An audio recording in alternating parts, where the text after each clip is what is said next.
Feel like you're drowning in a sea of self-help advice, yet still can't shake that nagging feeling of emptiness? You're not alone in a world overflowing with life hacks and quick fixes. Why do we still struggle with anxiety, inadequacy, and unfulfillment? A thought might change your life. We suffer more often in imagination than in reality. That's not just another feel-good quote. Ancient Stoic wisdom is more relevant today than ever. Welcome to modern Stoic wisdom, where we're not just talking about life, we're giving you the tools to master it. Today, we're diving deep into Stoicism, an ancient philosophy with surprisingly powerful solutions for our modern world. Let me stop you before you start thinking this is some dusty old ideology. Stoicism isn't about suppressing emotions or enduring hardship in silence. It's about building unshakable inner strength, finding peace in chaos, and living with purpose and integrity. In the next 30 minutes, we're going to unpack timeless Stoic principles and show you how to apply them to the hustle and bustle of your daily life, whether dealing with relationship drama, career stress, or just trying to find meaning in the madness. These strategies will help you survive and thrive. So buckle up, keep your mind open, and get ready to transform your perspective. By the end of this video, you'll have practical tools to tackle life's challenges head-on with the calm confidence of a modern-day Stoic. Let's dive in. Core principles. 1. Self-reliance. In Chapter 1, Self-reliance in relationships. Relationships. Imagine your life as a lush, vibrant garden. You're the gardener responsible for its growth and beauty. What happens when you start obsessing over one particular visitor to your garden, neglecting everything else? The flowers wilt, the trees wither, and your once beautiful sanctuary becomes a mess. This, my friends, is what happens when we make someone else the center of our universe. Stoicism teaches us the importance of self-reliance even in our closest relationships. It's not about being cold or distant. It's about loving from a place of strength, not dependency. Here's the hard truth. When you make someone else responsible for your happiness, you're setting yourself up for disappointment. You're placing your well-being in the hands of something you can't control, another person's actions and feelings. So how do we fix this? Start by recognizing your worth and your capacity for self-fulfillment. Cultivate your interests, nurture your talents, and take responsibility for your happiness. When you do this, you become not just a better partner, friend, or family member. You become a force of nature, engaging with the world from a place of abundance, not lack. Remember, you are the most important person in your life, not in a selfish way, but in a profoundly self-respecting way.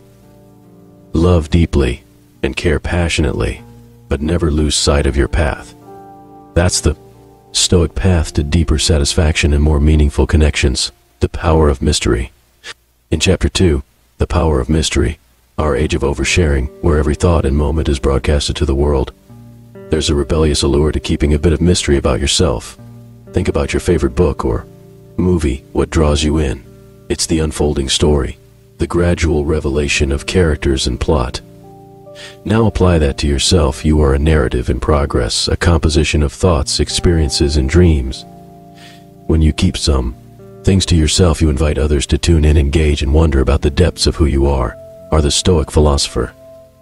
Seneca once said, "He who does not wish to be overly known has more time to reflect. Holding back a little creates space for self-reflection and personal growth." You're not a reality show broadcasted 247, but a carefully curated gallery of your life's most meaningful moments. But be clear, being mysterious doesn't mean being deceptive or elusive. It's about discerning what you share and with whom. It's recognizing that your journey, inner thoughts, and most profound reflections are your sacred space, your inner citadel, as the Stoics would say. So how do you practice this? Start small. Next time you're about to share something, pause and ask yourself, is this for me to keep, or is it to share? Respect your privacy as you would respect others. Cultivate your inner world, personal projects and reflections, without feeling the need to exhibit everything. Remember, a little mystery goes a long way in fostering respect, curiosity, and engagement from others in a world of open books. Be the one people can't put down, the one they're eager to understand more deeply. 3. Communication balance. Let's Chapter 3. Communication balance. Talk about the art of communication, Stoic style. If you're always reaching out and initiating conversations, you should catch up on the subtle rhythms of genuine connection. It's like being a musician, so Focused on playing your tune that you don't hear the orchestra around you, the Stoics remind us that there's wisdom in listening, observing, and allowing space for others to come forward.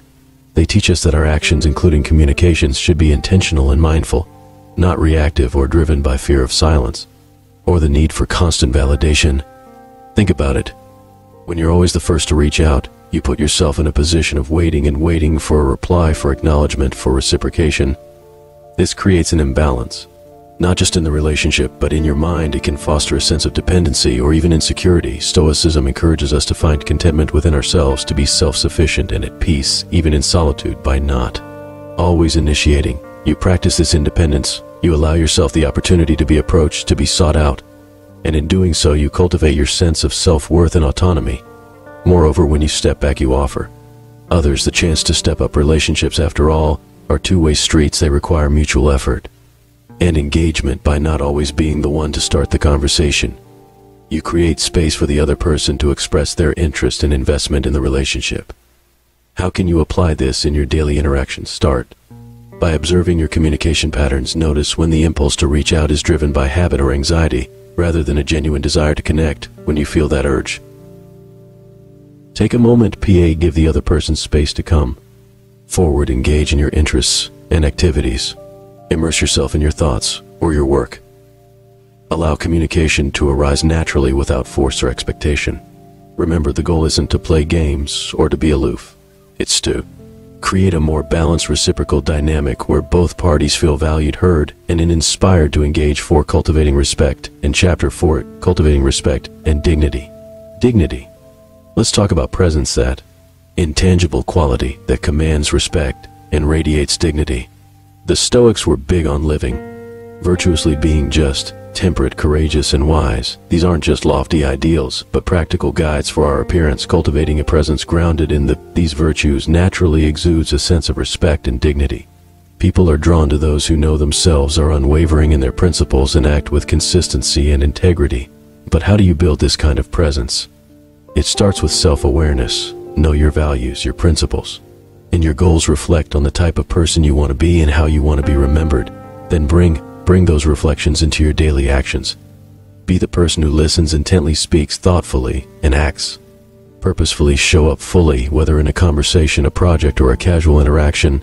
Offer your undivided attention and respect to the moment and the people around you. Stoicism also teaches us about the power of self-control and discipline. Cultivate these traits within yourself. When you demonstrate mastery over your impulses and reactions, you command respect. It's the calm in the storm, the steady hand, and the clear mind that people are often drawn to, especially in times of chaos and uncertainty. But remember, this isn't about putting on a facade or playing a role. It's about being authentically you, just the best version of you. It's about aligning your outer AC actions with your inner values, and in doing so, inspiring others to recognize and respect your authenticity and integrity. In practical terms, start small. Practice patience in moments of frustration. Offer kindness when it's easier to be indifferent. Show up for people when they need you. Over time, these actions accumulate, shaping how others see you, and more importantly, how you see yourself. By embodying these Stoic virtues, you're earning respect and becoming a beacon of dignity in a world that desperately needs it. And that, my friends, is true.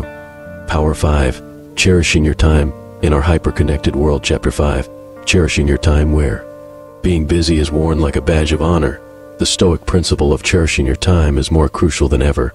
This concept isn't just about time management. It's about recognizing the profound value of each moment we're given. The Stoics understood that while we can't control the length of our lives, we can control its depth and richness. They knew that true wealth isn't measured in money or possessions, but in how we spend our time. So what does it mean to cherish your time in a modern context? First, it means recognizing that your time is your own, and it's finite. Being perpetually available or constantly connected doesn't equate to being productive or fulfilled. In fact, it often leads to the opposite, feeling drained, distracted, and distanced from what truly matters. To cherish your time is to guard it wisely. Be discerning about how and with whom you spend. Prioritize activities and relationships that add value and meaning to your life, rather than filling your days with tasks or engagements that don't truly resonate with your core values. Here's a practical step. Audit your typical day or week. Where are you spending your time? Are there activities or commitments that feel more obligatory than joyful or meaningful? Begin to set boundaries. It's okay to say no. In fact, it's essential for your well-being and growth. Moreover, cherish your time by being fully present in whatever you're doing when you're working. Give it your full attention when you're with loved ones. Be genuine with them, not half listening while you check your phone. Engage deeply with your hobbies, interests, and passions. The Stoics advocated for living each moment fully focusing on the present, rather than being lost in worries about the past or future. This isn't just about fleeting moments of happiness or external pleasures. It's about nurturing a deep, enduring sense of contentment and well-being that comes from within. Remember, every moment you spend is a moment you'll never get back.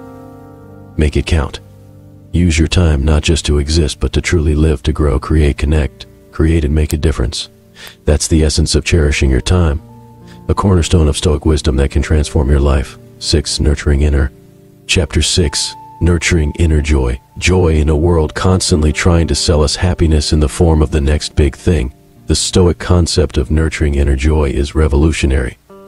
This isn't about fleeting moments of pleasure or external validation. It's about cultivating a deep, enduring sense of contentment that comes from within. Why focus on inner joy? Well, think about it. Life is unpredictable and filled with ups and downs. If our happiness hinges on what's happening around us, we're on a constant emotional roller coaster. Aren't we? The Stoics teach us that while we can't control everything that happens in life, we can control our responses by cultivating inner joy. We create a stable, resilient foundation that helps us face challenges with poise and grace. It's like building an unshakable core that remains steady no matter what storms rage around us. So how do you nurture this inner joy? First, it's about understanding yourself. Know what brings you peace, fulfillment, and satisfaction beyond surface-level pleasures. Is it spending time in nature, engaging in creative pursuits, learning new things, helping others identify these joy bringers, and make them a regular part of your life? Second, practice gratitude. It's a concept often mentioned, but truly powerful. We shift our perspective by focusing on what we have rather than what we lack, recognizing the abundance in our lives. This doesn't mean ignoring difficult or pretending everything is perfect. Instead, it's about appreciating the good amidst the challenges, fostering a mindset that finds reasons to be joyful even on tough days. Additionally, Stoicism encourages us to live according to our values and principles. When our actions align with our beliefs, we experience a sense of integrity and harmony that is deeply satisfying. So reflect on your values. Are you living in a way that honors them? If not, how can you adjust your actions to be more congruent with your core self? Engage in practices that nurture your mind and spirit. This could be meditation, journaling, reading philosophical texts, or simply spending time in quiet reflection. These practices can help you better understand yourself and your place in the world, fostering a sense of inner peace and joy. Remember, nurturing inner joy isn't about changing yourself to fit someone else's standards.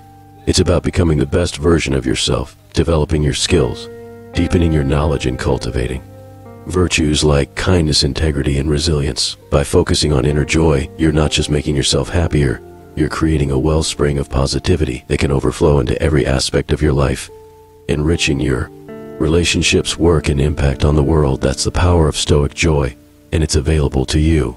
Now, Advanced Stoic Strategies 1. Chapter 1. Becoming a person of value. Becoming a person of value in our journey of Stoic wisdom. Let's tackle a powerful and practical concept. Becoming a person of value. This isn't about changing yourself to fit someone else's standards. It's about becoming the best version of yourself, developing your skills, deepening your knowledge, and cultivating virtues that enhance your life and allow you to contribute positively to those around you. The Stoics believed in the power of personal development, emphasizing that our primary duty is to become good human beings capable of making a positive impact. But how does one become more valuable? Start by identifying your strengths and areas for growth. Engage in lifelong learning through formal education, reading, or practical experiences. Cultivate skills that enhance your life and allow you to contribute to others' well-being. Remember, value isn't just about professional skills, it's also about emotional intelligence, empathy, and the ability to connect with others. Meaningfully work on these soft skills just as diligently as any technical ability. Now here's the flip side. Letting others invest in you. This means allowing people to recognize and appreciate your value, to support your growth, and to be part of your journey. It's about building relationships with a mutual exchange of value, where each person feels enriched by the connection. This doesn't mean being passive or waiting for others to notice you. Instead, it's about presenting yourself authentically, sharing your passions and achievements, and being open to opportunities for collaboration and growth. It's also about investing in others recognizing their value and supporting their development, creating a virtuous cycle of mutual respect and appreciation. By making yourself valuable and allowing others to invest in you, you're enhancing your life and enriching the lives of those around you. You're creating more profound, meaningful connections, where each person is valued, supported, and inspired to grow. Embrace this journey of becoming a person of value. Cultivate your talents, share your gifts, and allow others to be part of your story. In doing so, you're living in alignment with Stoic principles, building a life that's fulfilling for you and contributes to the well-being of those around you too. Prioritizing your needs. Chapter 2. Prioritizing your needs. Let's dive into a principle that might seem counterintuitive at first glance. Prioritizing your needs. Putting yourself first can feel uncomfortable in a world that often glorifies selflessness and constant giving. But from a Stoic perspective, prioritizing your needs isn't about selfishness, it's about self-care and wisdom. The Stoics understood that to be of service to others, you must first be in a place of strength and stability yourself. Think of it like this. You can't pour from an empty cup. You cultivate a robust inner foundation by ensuring your needs are met physically, emotionally, mentally, and spiritually. This enables you to face life's challenges with resilience and to contribute more effectively to the well-being of those around you. So how do you put this into practice? It starts with self-awareness. Know what you need to thrive, not just survive. This might mean setting aside time for rest and reflection, engaging in activities that nourish your soul, or establishing boundaries to protect your energy and peace of mind. But here's a crucial point. Prioritizing your needs also means recognizing when you need help and being willing to ask for it. Stoicism teaches the value of self-reliance, but it also acknowledges our interconnectedness. Sometimes prioritizing your needs means leaning on others, just as they lean on you. Moreover, when you care for your needs, you're better positioned to care for others. Remember the classic airline analogy you're instructed to. Put on your oxygen mask before helping others with theirs. The same principle applies in life. When you're well cared for, you're more capable, compassionate, and present for the people you love and the causes you're passionate about. Yet this isn't a call to ignore the needs of others. Instead, it's about finding a healthy balance. When nourished, rested, and fulfilled, you bring your best self to your interactions and endeavors. Your cup isn't just full, it overflows, allowing you to give generously and authentically, setting aside time each day for self-care. Whether exercising, meditation, or pursuing a hobby may look like setting aside time each day for self-care. It could mean learning to say no to commitments that drain you without adding value to your life. Might involve seeking therapy or counseling to work through personal challenges. Remember, prioritizing your needs isn't selfish, it's necessary. It's about recognizing your worth and honoring your well-being. By doing so, you're not just taking care of yourself, you're ensuring you can show up fully and authentically in all areas of your life. As we move forward, keep this Stoic wisdom in mind. Taking care of yourself isn't just a personal indulgence, it's a responsibility. It's the foundation upon which you build a life of purpose, resilience, and positive impact. So embrace it. Prioritize your needs without guilt, and watch as it transforms not just your life but your capacity to enrich the lives of others. 3. Emotional. Chapter 3. Emotional detachment. Detachment. Now let's explore a misunderstood but incredibly powerful concept. When practiced correctly, emotional detachment. In our world of intense feelings and passionate attachments, detachment might seem cold or uncaring, but the Stoic perspective on emotional detachment is far from that. It's about finding balance and maintaining inner peace, regardless of external circumstances. Emotional attachment is natural. It's part of the human experience. We form bonds, care deeply, and invest ourselves in relationships and passions. However, problems arise when these attachments start to dictate our happiness, when we become so intertwined with something or someone that our emotional well-being is at their mercy. Stoicism teaches us the importance of inner equilibrium and the ability to remain stable and content, regardless of external circumstances. This doesn't mean you shouldn't form deep connections or care passionately. Instead, it's about nurturing a sense of contentment and completeness within yourself, independent of your external relationships and situations. So how can you practice this? Begin by observing your emotional responses. Notice when your mood overly depends on someone else's actions or a particular outcome. When you feel this happening, take a step back. Remind yourself of your agency and the transient nature of all external experiences. Reflect on the Stoic concept that not events disturb us, but our interpretation of them. Additionally, cultivate practices that reinforce your inner strength and autonomy. This could be meditation, journaling, or philosophical study. Anything that helps you connect with your core self and reminds you of your capacity for resilience and contentment. Moreover, don't mistake this detachment for indifference. The Stoics valued compassionate engagement with the world. It's about being fully present and caring, yet not so inept that your emotional state rises and falls with the fortunes of what you care about. It's a balance that allows you to live, work, and live passionately while maintaining a serene and steady heart. It's crucial to recognize that not all connections are beneficial in relationships. Some can undermine our self-esteem, drain our energy, or impede our personal growth. While Stoicism advocates for understanding and forgiveness, it also emphasizes protecting one's peace and well-being.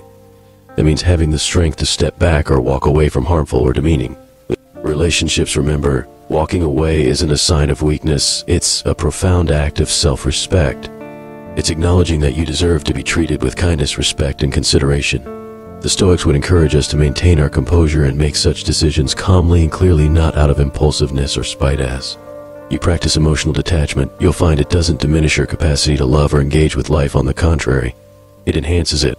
You'll be able to love more freely without the burden of expectation or fear. You'll engage more fully with life, appreciating each moment without being enslaved by the need for specific outcomes. This Stoic approach to emotional detachment is about freedom, the freedom to enjoy life's pleasures without being controlled by them, to love deeply without losing yourself, and to face life's challenges with a calm and steady heart. It's a skill that takes practice, but the rewards: inner peace, emotional resilience, and healthier relationships are immeasurable. Conclusion and call to conclusion action. As we wrap up our journey through these timeless Stoic principles, remember that wisdom isn't just about knowledge, it's about action. The power of these ideas lies not in understanding them, but in living them. We've explored self-reliance in relationships, the power of mystery, balanced communication, cultivating respect and dignity, cherishing your time, nurturing inner joy, becoming a person of value, prioritizing your needs, and practicing emotional detachment. These principles offer a path to a more resilient, purposeful, and fulfilling life. But don't just take my word for it. I challenge you to put these principles into practice. Start small. Choose one concept resonating with you today.